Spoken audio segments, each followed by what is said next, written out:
বন্ধুরা, বর্ষা ইউনিক চ্যানেলে আপনাদেরকে স্বাগত জানাই। একটা নতুন রেসিপি নিয়ে চলে এসেছি, ইউনিক চিকেন কষা। তোমরা দেখতে থাকো কিভাবে বানাবে। প্রথমে 750 চিকেন নিলাম, 4-5টা আলু নিলাম, পেঁয়াজ নিলাম, টমেটো একটা নিলাম, আদা রসুন, ধনে গুঁড়ো, জিরে গুঁড়ো, হলুদ গুঁড়ো, লবণ, লঙ্কা গুঁড়ো।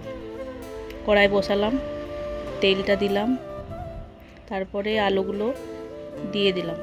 আলুগুলো একটু নেড়ে নিলাম, নেড়ে পরে নুন হলুদ দিয়ে ব্রাউন কালার করে ভেজে নিলাম, দিয়ে তুলে নিলাম। এরপর পেঁয়াজ দিয়ে দিলাম, পেঁয়াজটাকে লাল লাল করে একটু হালকা ভেজে নিলাম। তারপরে চিকেনটা দিয়ে দিলাম,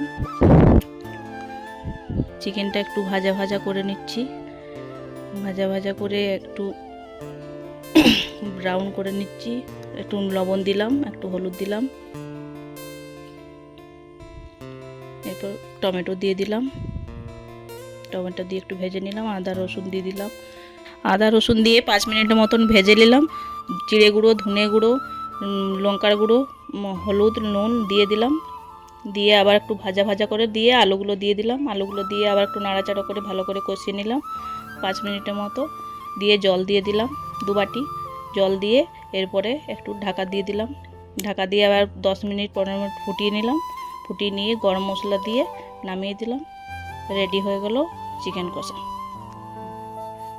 আপনারা কিন্তু অবশ্যই বাড়িতে একবার ট্রাই করে দেখবেন। ভালো লাগলে লাইক, শেয়ার, কমেন্ট করতে, সাবস্ক্রাইব করতে ভুলবেন না।